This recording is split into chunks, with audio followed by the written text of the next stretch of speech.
The preceding program was paid broadcast. Any ideas, comments, and opinion expressed by the program hosts do not necessarily reflect the views and opinion of the station. The program and its producers are not affiliated with the station. Isang mapagpalang hapon po sa ating lahat. Tayo muli ay nagpapasalamat sa ating Panginoon sa panibagong pagkakataon na makapag-broadcast sa ating radio station, Radio Boracay 106.1 FM, at sa ating Facebook Live, Boracay Malay Streaming, at Radyo Boracay. And at the same time, nagpapasalamat po tayo na sa mga platform na nabibigay po natin, nagkakaroon po tayo ng koneksyon. And we praise God na mayroong technology at nakikita po tayo sa MyTuner, What's Your Radio, at napapanood din tayo at naririnig sa Radio Philippines, no? Live online radio, at maging sa instant radio. So ito po ang inyong lingkod, Pastor Gideon Nanet ng Boracay Grace Christian Fellowship, na nagpapasalamat na may pagkakataon muli tayo, no, sa araw na ito. Today is February 13, 2026, and we praise God for His goodness, His faithfulness sa ating mga buhay. At kung saan man kayo sa hapong ito, maligayang pakikinig po sa ating program, The Lifeway. Ang ating dalangin po na ang mensahe po natin ang siyang magbibigay ng encouragement, magbibigay ng katotohanan at masilayan po natin ang mensahe ng Diyos patungkol sa kaligtasan na makikita lang po natin sa ating Panginoong Hesukristo. Saan man kayo, anuman yung sitwasyon, nawa ang panalangin po natin na patuloy po tayong gabayan ng Panginoon. Patuloy po tayong pagpalain, patuloy po tayong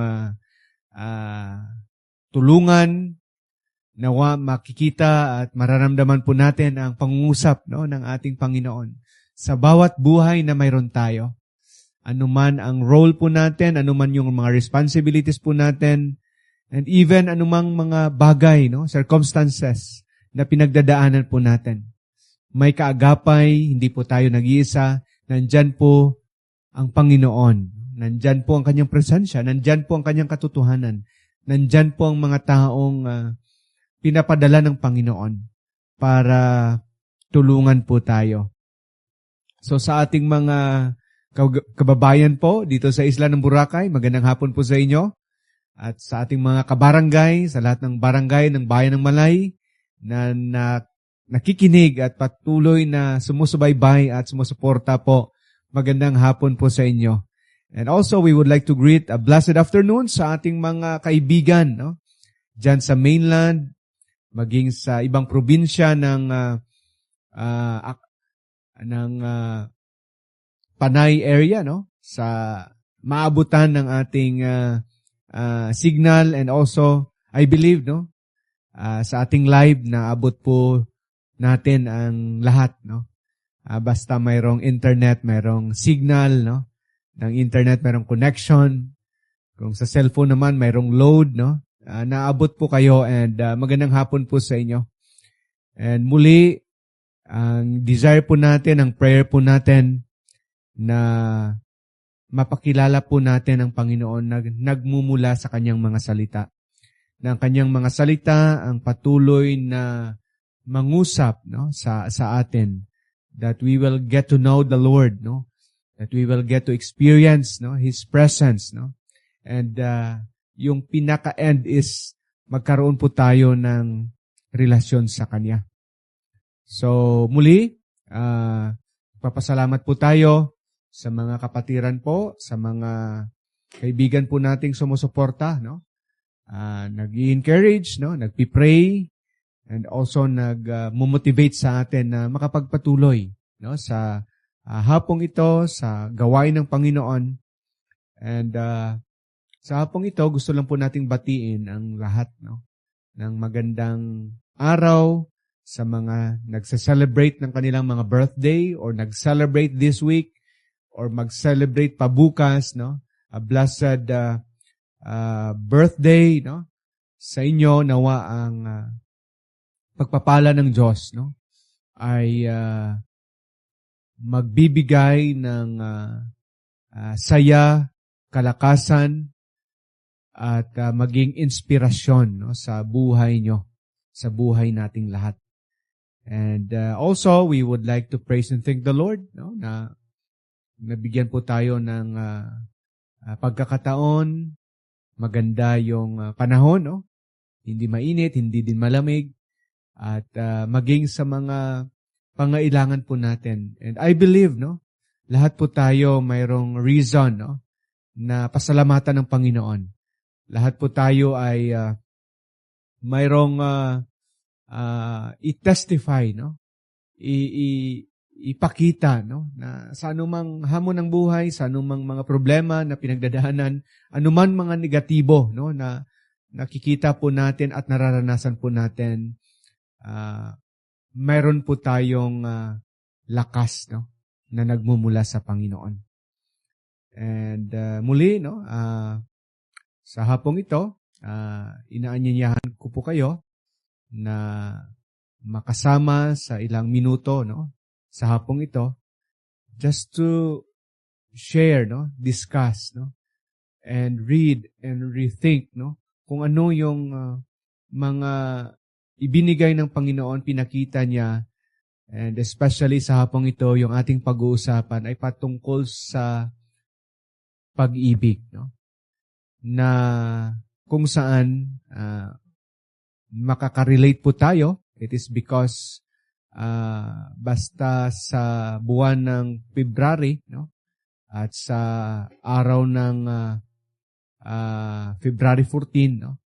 Ang tao po ay makapag-isip patungkol sa pag-ibig, no? Sa pagmamahalan at araw ng mga puso.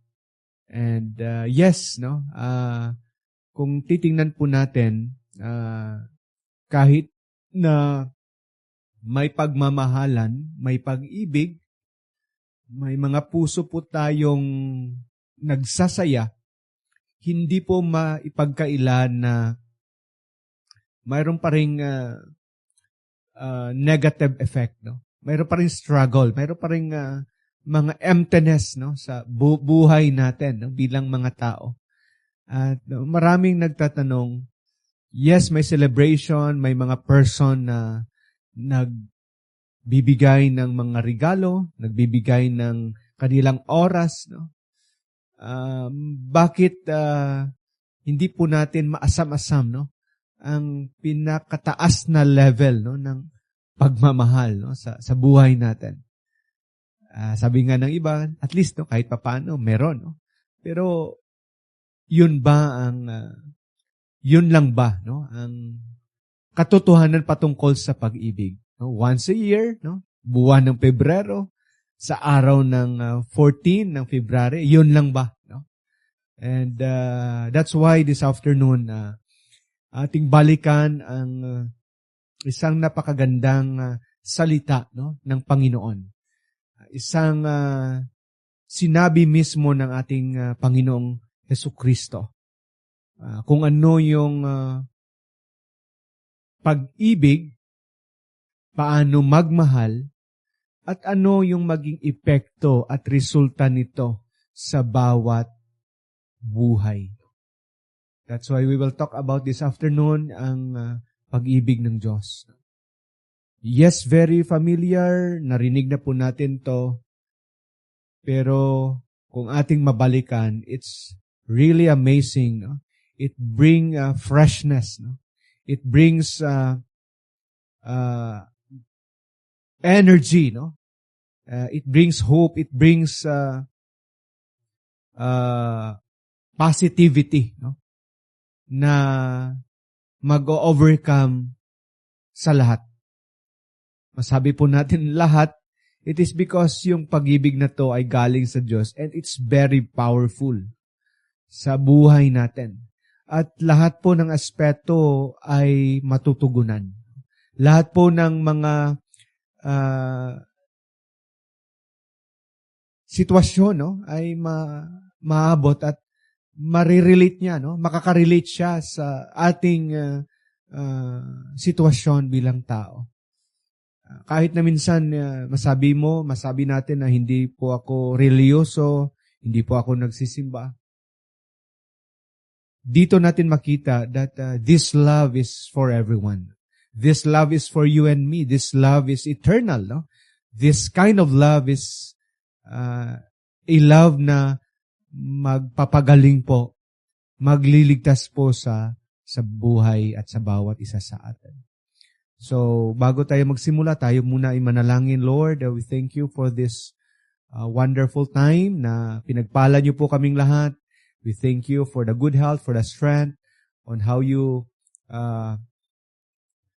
work sa buhay namin, kung paano ka nag-provide, paano niyo po kami niligtas sa mga sakuna, sa mga bagay-bagay na nangyayari sa aming buhay, sa mga nangyayari sa aming kapaligiran. We thank you for this opportunity sa radio station na to, at sa technology at sa hapong ito, na kami po ay balik tanaw sa inyong mga salita that would really inspires us, Lord, or would really enlighten us. And Father, you bless our friends, our kababayan, every families, no, every person or individual, Lord, na nakikinig sa hapong ito. Pagpalain niyo po kami as we go back sa inyong mga sinabi sa Gospel of John 3:16. Lord, we praise you and we bless your name. This we pray in Jesus' name. Amen. Sa hapong ito, mayroong realizations ba na namumuhay o nabubuhay tayo sa mundo na the way na nag-ooperate po ang ating mundo when it comes sa relationship maybe or sa ating love, no, is mayroong kondisyon, no? Mayroong expectation. For example, when it comes sa tinatawag nating pag-ibig, mamahalin kita kung mamahalin mo rin ako. Tutulungan kita kung tutulungan mo rin ako. So, mayroong kondisyon, mayroong limitation. Nag-ooperate siya sa reward, no? Or utang na loob. And ito po ang sitwasyon nung ang tao po ay lumihis, lumayo, nahulog sa kasalanan. Yes, may capacity po tayo na magmahal, pero it is limited, it is conditional, and because of that, still we are struggling. We are, masabi po natin, empty. Why? Because as we consider the word, as we get along sa nasabi ng Panginoon, we are dependent on God. Hindi lang sa ating pamumuhay dito bilang tao, kundi the way we relate, the way we engage, the way we connect, no, with each other, and the way we engage with God. That's why the gospel, no, the good news, no, ng Diyos po ay nagbigay ng pagkakataon sa atin at napahayag niya po that the love of God is different. This is the unique and the highest form of love. This is the love that can endure, that can give us joy, that can brings healing, no? And dito, sa John 3:16, no, sinabi niya, "For God so loved the world that He gave His only begotten Son, that whosoever believes in Him will not perish but have everlasting life." Dito na-introduce ng Panginoong Hesus ang pag-ibig ng Diyos na kusa niyang ibinigay, na walang kondisyon, na hindi tayo karapat-dapat, but kusa niyang ipinakita, ipinadarama at kusa niyang ibinigay na sa kabila ng ating estado, sitwasyon, At kung mabasa po natin, dahil sa ating kasalanan, naging self-centered na po tayo. Dahil sa ating kasalanan, hindi na po natin iniisip talaga ang Diyos. Dahil sa ating kasalanan, lumihis, lumayo, tumalikod po tayo. At dahil sa ating pagsuway, naging kaaway po natin ang Diyos. We rebel against God. We rebel against His will, His plan. But this verse tells us that God loves us in spite of our rebellious, in spite of our brokenness, that He gave His best gift, His only Son, so that magkaroon po tayo ng kaligtasan. This is the famous verse in the Bible because it talks about God, it talks about His love, it talks about the sacrifice, it talks about the offering, it talks about eternal life, it talks about the word believe. It gives us a picture of faith, transformation, and eternal salvation. That's why this afternoon, balikan po natin. Dahil sa pag-ibig ng Diyos, masilayan natin muli ang panibagong buhay. Na sa ating buhay, ito po ang maging foundation, no? Maging center, maging motivation. Dito tayo mag-ooperate bilang tao. Because without God, it's a struggling kind of life. It is a life na, yes, okay man, masabi natin na okay man tayo financially, okay man tayo materially, okay man tayo physically, but darating talaga ang panahon na mawawala po itong lahat. And the only thing that will matter is our relationship with God and His relationship with us. And His relationship with us and our relationship with God ay nakasalalay sa pag-ibig ng Diyos sa pamagitan ng Kanyang bugtong na anak. And if we allow this kind of love that na mag-govern sa ating buhay, it will enlighten, it will change us, it will empower us.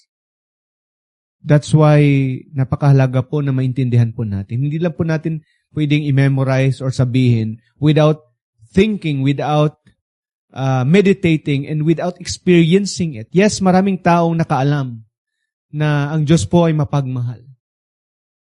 Na ang Diyos po ay nagbigay ng Kanyang the best na regalo. But some of them, or many, no, ay hindi nakakaranas. Or ayaw ranasin. No? A while ago, may nag-usap, no? Dalawang magkaibigan. Yung isa ay nakaranas ng pag-ibig ng Diyos.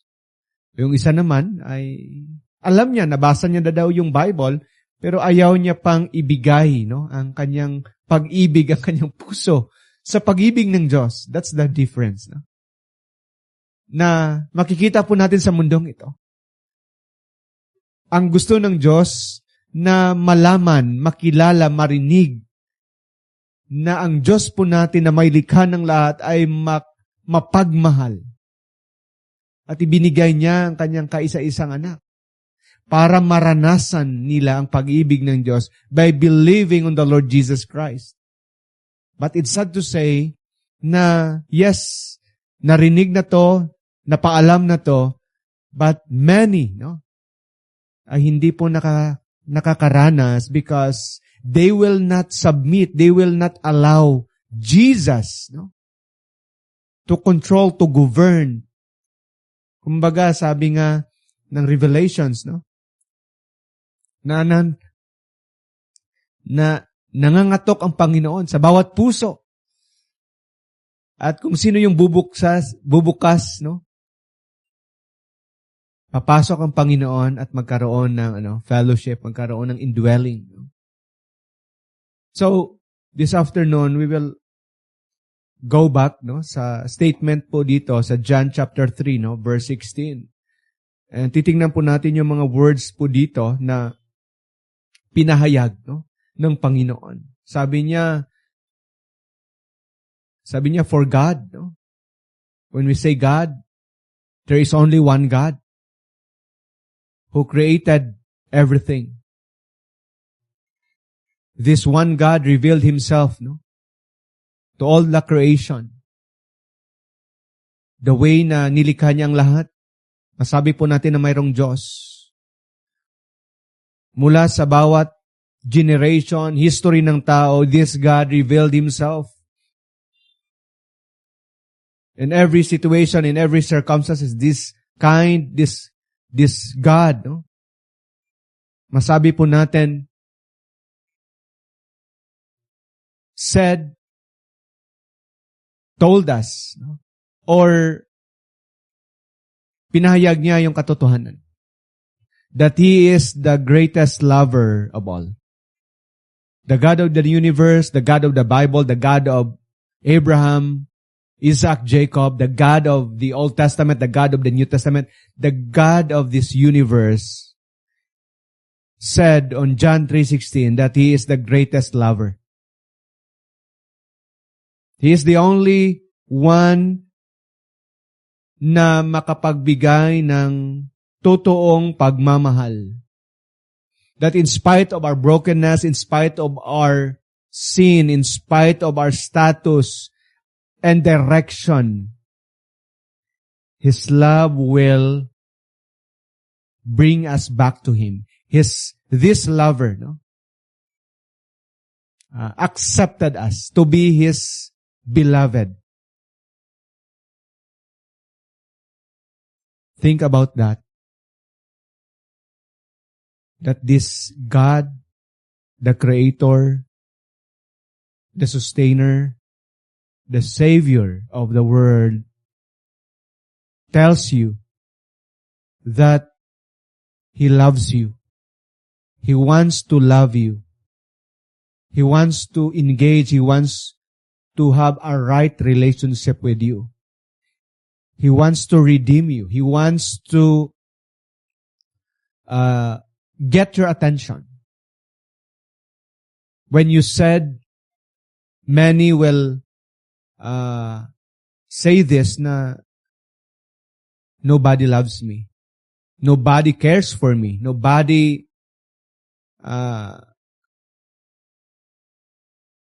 thought, no? But take note, this verse would gives us a truth that will open our life, no? That whatever your status, situation, no matter what happened, pinapahayag ng Panginoon na minahal ka niya. Siya yung nagmahal, unang nagmahal, nasaktan, pero patuloy na nagpamahal. And His love is a redeeming kind of love. A transforming kind of love. His love is so great that no one, no, can fathom. That's why when Jesus said, the Father is the greatest lover. Because in the Bible, naniniwala po tayo, nagtuturo ang Bible that there is only one God in the Bible. But this one God revealed Himself in three persons. In the person of the Father, Son, and the Holy Spirit. And this first phrase of John chapter 3 said, for God so loved the world, the Father loved you so much that He wants you to be His Son. To become His adopted son. Like Paul, no? Yun yung teaching ni Paul sa Galatians chapter 4. But when the fullness of time was come, God sent forth His Son, made of a woman, made under the law, to redeem them that who are under the law. Para matanggap po natin ang pagiging adopted son of God. That's why John chapter 1 verse 12 would say Sa lahat ng mga sumampalataya at tumanggap sa Kanya, binigyan niya ng karapatan na maging anak ng Diyos. So this kind of love, revealed by God, that He is the greatest lover. Second, for God so loved the world. No? For God so loved. This word love, no, is the greatest expression in a highest, no, degree. Pinaka. His love for us is His greatest expression because no one, no, can exceed the depth, the breadth, the length, the height of His magnificent love. Kung ipunin po natin yung lahat ng tao, lahat ng resources in all creation, di po makakatumbas anuman kaganda ng love story sa bawat tao or kwento ng bawat isa sa atin, mula noon hanggang ngayon pag-iipunin yon, wala na pong makakalampas. No? Hindi matutumbas yung expression po dito ng pagmamahal ng Diyos sa atin. Knowing na kung sino siya. He is the creator of heaven. He is the potter. We are the clay. We are the creation. We are limited. We are finite. He is infinite. And who we are in the sight of God, who we are in our life, na pakitaan, na mahalin ng Diyos. That's why when He said He loves us, that kind of love is His highest expression. Sa pinakamataas na degree. Para lang na ma-realize po natin ang Kanyang pag-ibig. Balikan po natin kung ano yung ginawa po natin. Ano po yung estado po natin? Saan po tayo patulong? Sino ba tayo ngayon? We're nothing. That's why sabi nga ni David sa kanyang salmo, what is man that you are mindful of him? Para lang po tayong alikabok, alipuok. Para lang po tayong isang bulaklak na madali lang, no, mamumukadkad at mawala. But binigyan po tayo ng pansin, binigyan po tayo ng pagkakataon. Tinupad ng Diyos ang Kanyang pangako. Pinagtiyagaan niya po tayo mula noon hanggang ngayon. That's why kung titingnan po natin ang timeline ng Panginoon, ang blueprint ng Panginoon, when it comes to our relationship with Him, when it comes to our status with Him, darating ang panahon na huhusgahan ng Diyos. At kung dumating man ang time na ang mga tao pupunta ng impyerno, wala po silang maiturong accusation because God gave His best. Ginawa na ng Diyos ang lahat. From the very beginning of time until the end. From the beginning of our life, no, hanggang sa matapos po tayo, He shows His love, the truth about Him, revealed that He is the greatest lover, and His love is the greatest expression.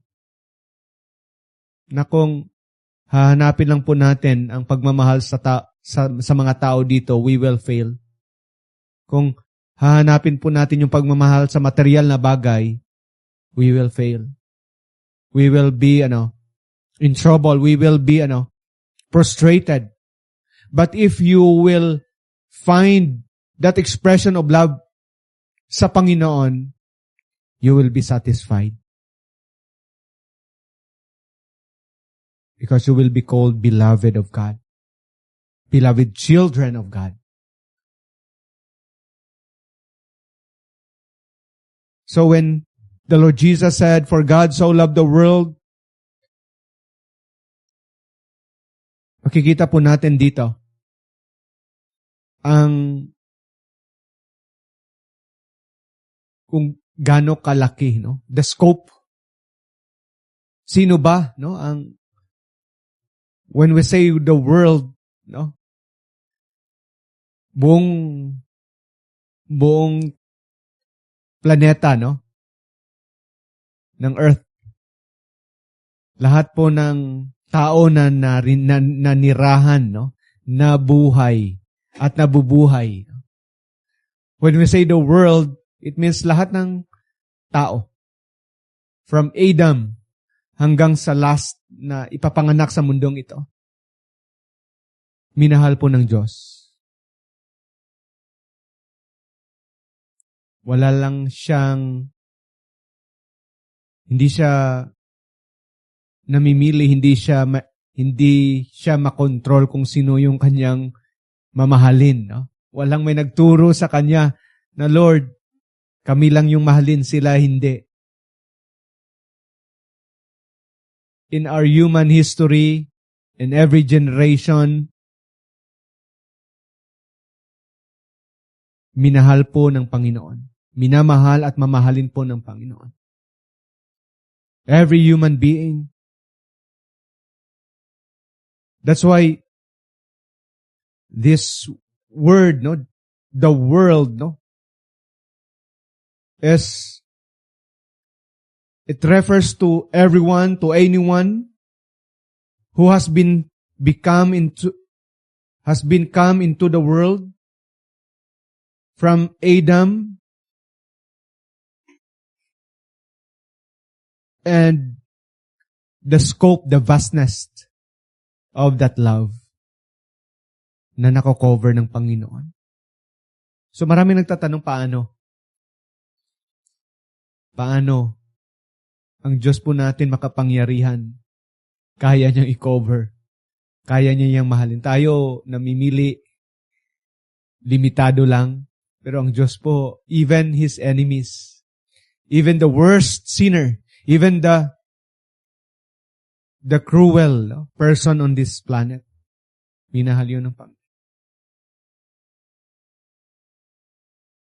Hindi natin lubos na maisip, mapapawaw lang tayo. Minsan masabi po natin na, that's not fair. No? Kaso lang yun yung sinabi ng Panginoon, "For God so loved the world," the entire human race. Ibig sabihin, lahat po tayo ay minahal ng Diyos. Binigyan niya ng pagkakataon na marinig po ito. Binigyan niya ng pagkakataon na masilayan po ito. Ang katotohanan sa kanyang pag-ibig sa atin.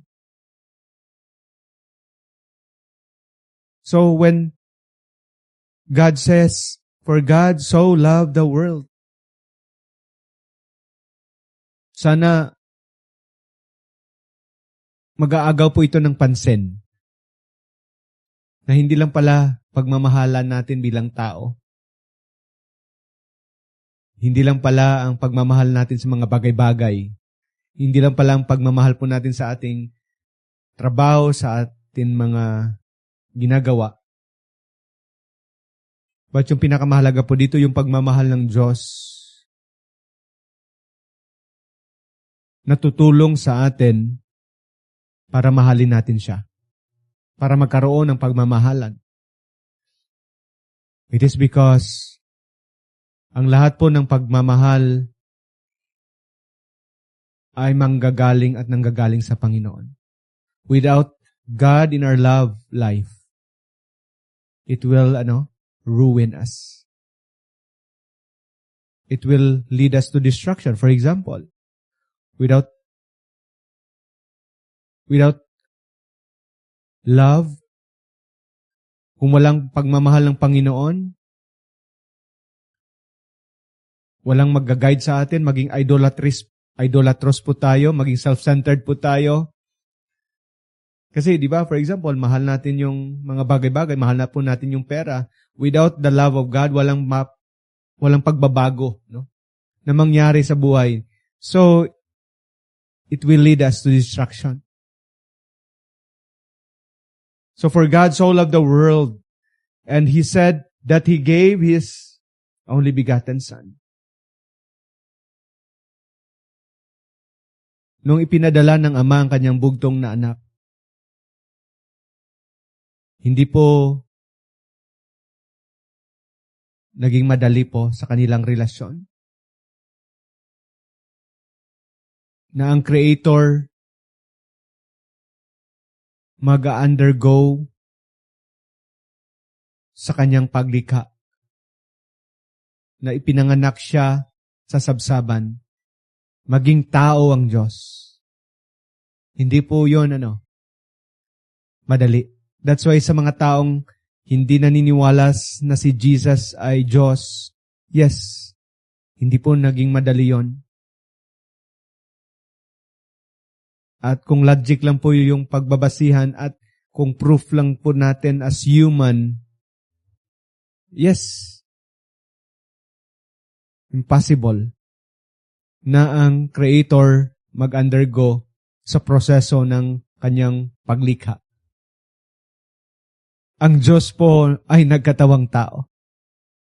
When He said that He gave, it means the greatest act in the history by the Father to His Son, the Lord Jesus Christ, to be a sacrifice for sin. Not only, kung titingnan po natin, not only sa sacrifice, but sa kanyang birth, no? Sa proseso na dadalhin siya ni Mary, sa proseso na ipapanganak siya, alagaan siya, sa proseso na i-misinterpret siya, ibubuli siya, hindi siya paniwalaan, it's hard. But sinunod yun ng Panginoon. Just for us na mapakita, mapadarama ang pag-ibig ng Diyos, alang-alang sa ating buhay, alang-alang po sa ating kaligtasan, na magkaroon po tayo ng relasyon at buhay na walang hanggan. That's why when we read the Bible, when we read John 3:16, we're not talking about religion. Our religion will lead us to hell. But our relationship with God through Jesus Christ will lead us to heaven, would lead us to salvation. That's why as we study, when He gave, the Father sent His Son, na ang kanyang anak would be our perfect sacrifice for our sin and for everyone who will believe. That's why naniniwala po tayo that Christ died for all. Lahat po ay binigyan niya ng pagkakataon na mabayaran ang kasalanan. Pero maging effective lang po ang pagbayad ng kasalanan if you will personally believe. That's why may word dyan mamaya. No? When He gave it for free. When He gave it to all. He is willing, the Father is so willing to offer His Son so that everyone can afford, can find a substitutionary payment for our sin, so that anyone can be forgiven. That our sin will be forgiven. So, as we ponder upon these words, this praise, yes, limited lang po natin, Limited tayo when it comes sa ating pag-explain. But as we think and ponder and reflect on these words, that Jesus said, and from the Old Testament, anong nangyari noon, ano yung proseso, paano niya ginamit yung family ni Abraham, but from Noah, no? From Seth, iatras pa natin, no? From Seth, at sa lineage niya, and then from the family of Noah, from sa family ng anak ni Noah hanggang sa nation, sa family ni Abraham, hanggang sa naging 12 tribes, hanggang sa naging nation, hanggang sa nagamit niya yung lineage nila David with prophets, hanggang sa dumating ang fulfillment that God will send His Son for everyone. So His beloved Son is the greatest gift. The Lord Jesus Christ is the grace of God. Jesus Christ is the only Savior. We can call Him the greatest gift, the greatest Savior, the indescribable gift. And this kind of gift is so good, so faithful, so loving. This gift, the person, the Lord Jesus Christ, who suffered, who died, and resurrected.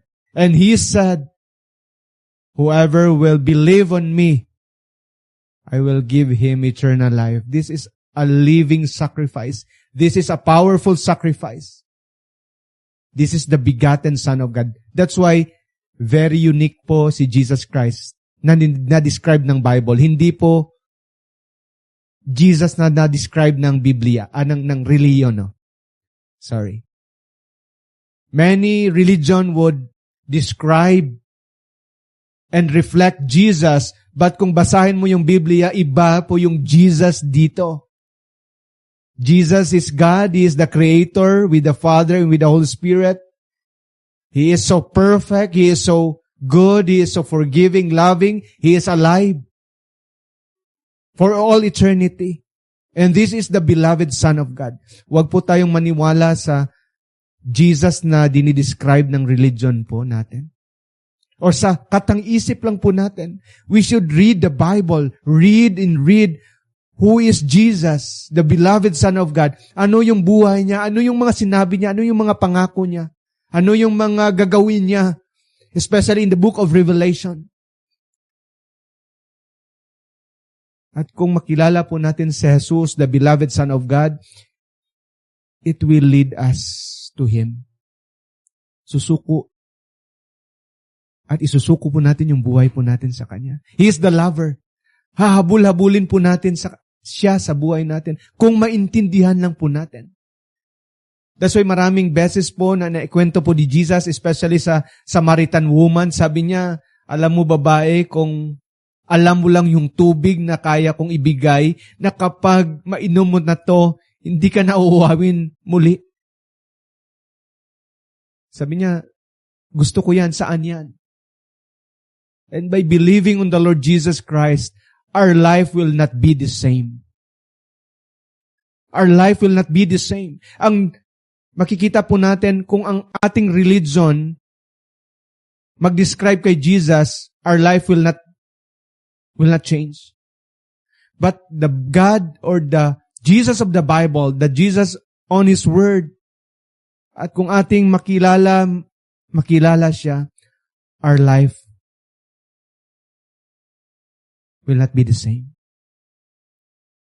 This beloved Son of God is so very powerful that He can change our lives, that He will forgive our sin, that He will change our destiny, that He will give an eternal promise, that He said, whosoever believes in Him. Lahat po ay binigyan ng opportunity. That's why we need to preach the gospel. We need to share the gospel. We need to pray for the salvation of our family. That many will believe on Him, that many will repent from their sin and embrace Jesus, because lahat po ay binibigyan tayo ng opportunity na tanggapin siya bago mahuli ang lahat. Bago ang araw ng taghukom.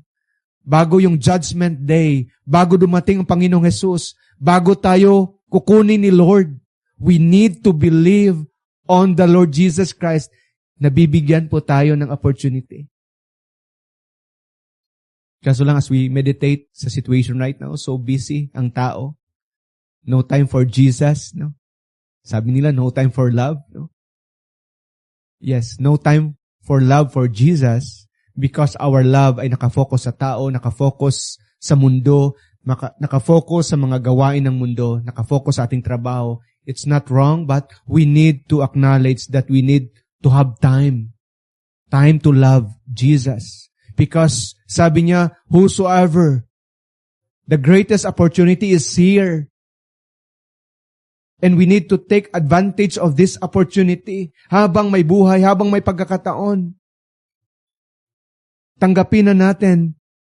Because darating talaga ang panahon, like Noah in their time, nag-preach siya for 120 years.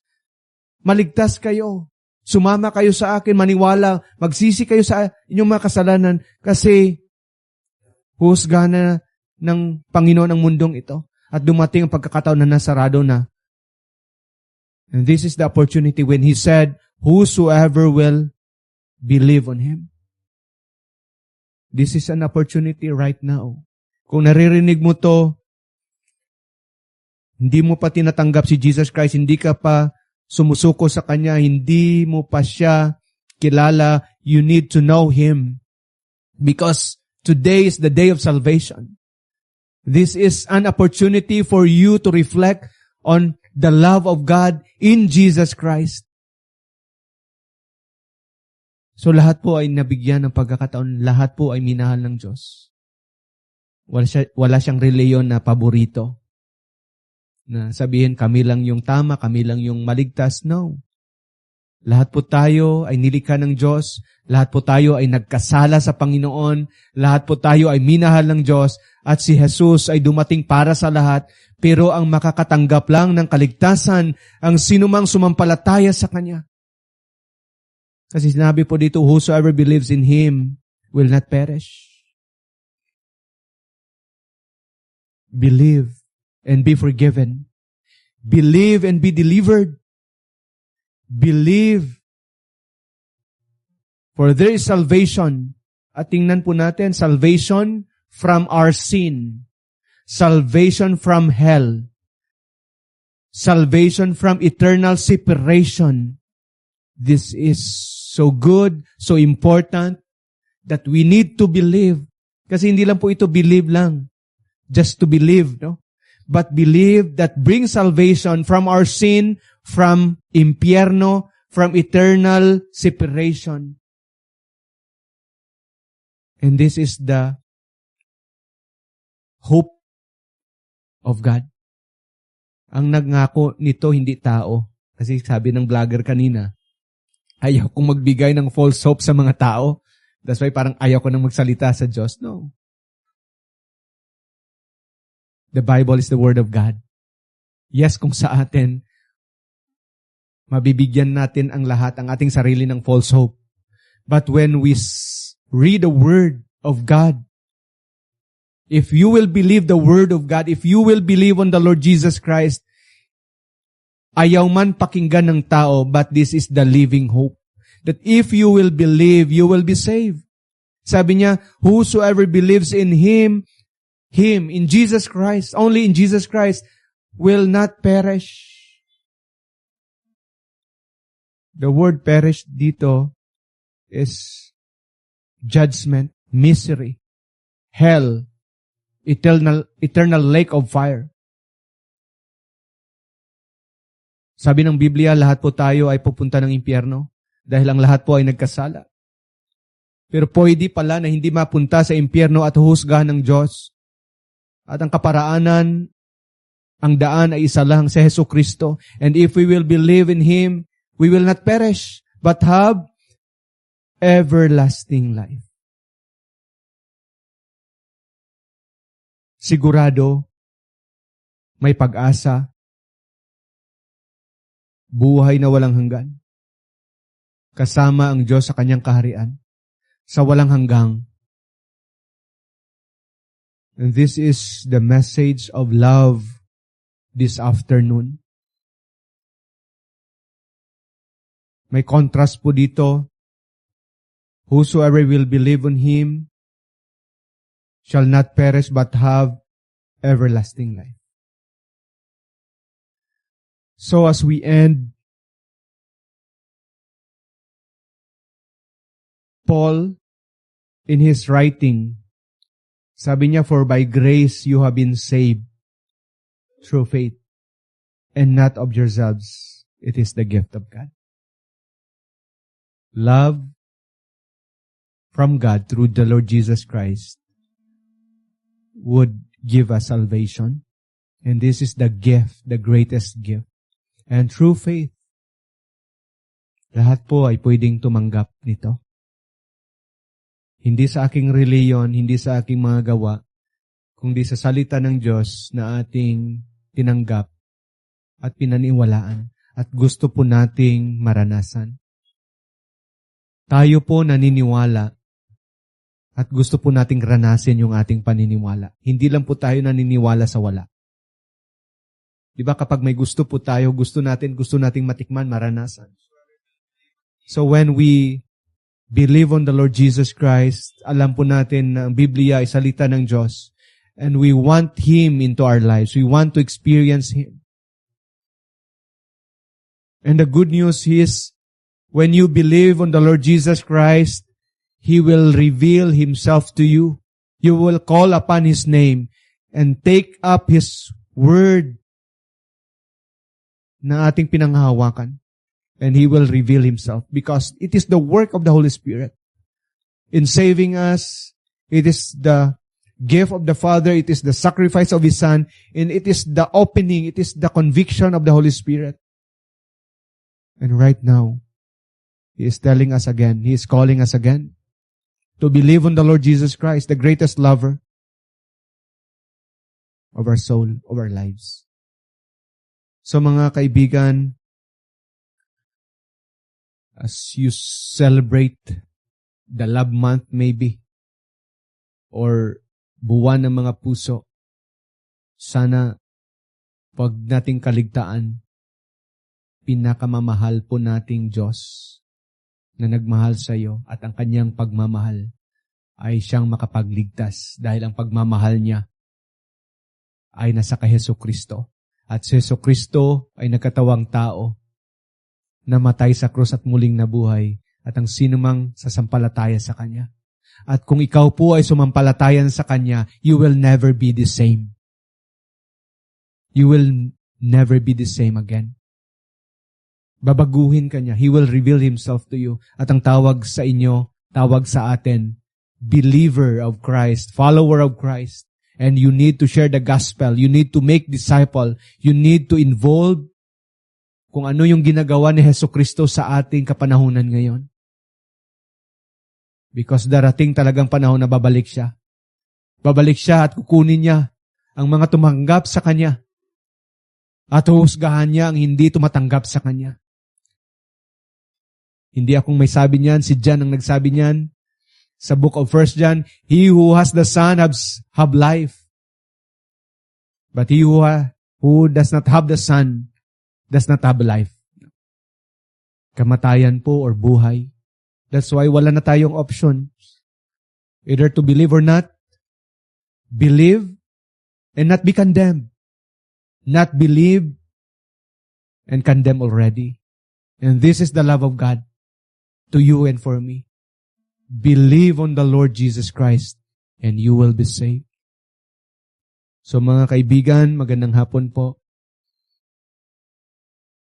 At sana patuloy po tayong bibigyan ng pagkakataon or opportunity ng Panginoon to share the gospel, to give the message. And ang lahat po ay patuloy na bigyan ng panahon na sana tanggapin na nilang Panginoon. Sana kilalanin na ang Panginoong Jesus. Because the time is running out. Hindi natin alam kung kailan darating ang Panginoon. Kung kailan huminto yung buhay po natin. Pinakamalaga na, are you in love with the Lord? Or ang pagmamahal ba ng Diyos ay nasa inyo na? Anong proof? Binabago tayo ng Panginoon. Nangungusap siya sa atin. At napapasigurado tayo ng kanyang mga salita. May God bless His word. And may God bless everyone. Bago tayo magtapos, gusto lang po nating batiin ang ating mga kaibigan. Diyan si G-Boy, no? Sa ating kapitbahay dyan, si G-Boy. Good afternoon, boy. And then si Santia Parvin, no? Hindi natin alam kung saan siya. But sir, good afternoon. At sa ating may bahay dyan, no? Sa Balinghay. And also sa ating mga kaibigan dyan, si Pastor Ben Tortal, no? Ng Gimaras. Good afternoon sa inyo. Coffee time tayo. And also for our friends, no? Diyan sa Kalibo, no? Magandang hapon sa inyo. So, sa ating pagtapos, tayo po ay manalangin. Lord, we thank you for this moment na makalapit po kami sa inyo. We pray for your blessing na sana mangusap ka sa aming mga kaibigan, kababayan, sa aming mahal sa buhay, na magtiwala, maniwala, sumampalataya sa inyong bugtong na anak, Ama. Dahil sa Kanya, matatamasa po namin ang tunay na pag-asa, tunay na pagmamahal, at tunay na kaligtasan na magbibigay ng bagong direksyon sa aming buhay. Yes, hindi po namin hawak, hindi po namin kontrol ang mga bagay-bagay sa buhay namin. But we can be assured na ikaw yung may kontrol ng buhay po namin. Ikaw po yung tumatanggap, ikaw po ang nagliligtas. And we will commit and surrender everything into your hands. May you bless our kababayan with their families, with ano man yung mga concern po ngayon nila. We pray for healing, comfort, restoration, blessing, guidance, maging sa aming bayan, sa aming bansa. With all the local leaders, national leaders na meron kami, nilalapit po namin sila sa inyo na patuloy niyo po silang gabayan as they lead our nation, as they lead our community. Maging sa radio station na to, we pray for the ownership, pagpalain mo po ang may-ari nito. We pray for salvation, we pray for blessing. Maging sa management, Lord, we pray that you will bless the management of Radio Boracay at maging sa kanilang mga needs and concern, Lord, sa station na to. And also, Father, sa mga kapatiran na patuloy na nagpipray, nagsusupport sa bawat program, we pray for blessing upon their lives. And also, we pray sa aming fellow na mga kasamahan na nagpipreach dito every day. May you bless them, Lord, and guide them. And Lord, this afternoon, we commit everything to you and we bless your name. In Jesus' name, amen.